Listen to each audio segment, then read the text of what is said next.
Police ജീപ്പിൽ bus ഉരഞ്ഞെന്ന് ആരോപിച്ച് KSRTC ഡ്രൈവർക്ക് SIയുടെ മർദ്ദനം. പരാതി നൽകിയിട്ടും നടപടിയില്ല. നമസ്കാരം, കൊട്ടാരക്കര മീഡിയയിലേക്ക് സ്വാഗതം.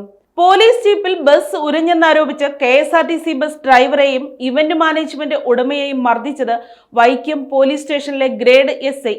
രണ്ട് സംഭവത്തിലും പരിക്കേറ്റവർ DYSP അടക്കമുള്ളവർക്ക് പരാതി നൽകിയെങ്കിലും ഇതുവരെയും ഒരു നടപടിയും ഉണ്ടായില്ല. SIയെ സംരക്ഷിക്കുന്ന നിലപാടാണ് ഉന്നത പോലീസ് ഉദ്യോഗസ്ഥർ സ്വീകരിച്ചത്. ബുധനാഴ്ച രാവിലെ 11:45 വൈക്കം വെച്ചൂർ റോഡിൽ തലയാഴം KSEB ഓഫീസിന് എതിർവശത്തുള്ള ലൈബ്രറിക്ക് സമീപം വെച്ച് KSRTC മൂന്നാർ ഡിപ്പോയിലെ ഡ്രൈവർ പാലക്കാട് മധുപ്പള്ളി ചാഴിയാറ്റിൽ കളത്തിപ്പടി വീട്ടിൽ KP വേലായുധന്റെ മുഖത്തിന്റെ ഇടതുഭാഗത്താണ് SI മർദ്ദിച്ചത്.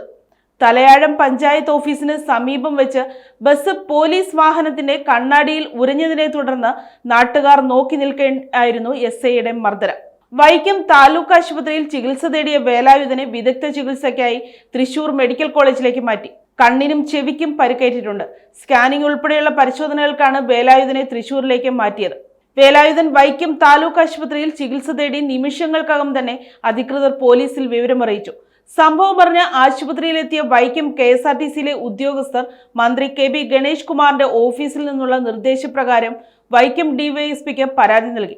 വേലായുധന്റെയും വകുപ്പിന്റെയും പേരിലാണ് പരാതി നൽകിയിരിക്കുന്നത്. എന്നാൽ വേലായുധന്റെ മൊഴിയെടുക്കാൻ പോലീസ് തയ്യാറായിട്ടില്ല. DYSP പരാതി SHOയ്ക്ക് കൈമാറി. കഴിഞ്ഞ ജൂലൈ 21 പോലീസുകാരന്റെയും വധുവിന്റെയും വിവാഹ ഫോട്ടോയും സ്റ്റേജും തയ്യാറാക്കിയ ഇവന്റ് മാനേജ്മെന്റ് ഉടമ ചേർത്തല തൈക്കാട്ടുശ്ശേരി പുതുവീട്ടിൽ മുകേഷിനെ SIയും മറ്റ് പോലീസ് ഉദ്യോഗസ്ഥരും ചേർന്ന് മർദ്ദിക്കുന്നത്. മർദ്ദിച്ച പോലീസുകാർക്കെതിരെ കേസെടുക്കാൻ ഇതുവരെ അധികൃതർ തയ്യാറായിട്ടില്ലെന്ന് മുകേഷ് പറഞ്ഞു.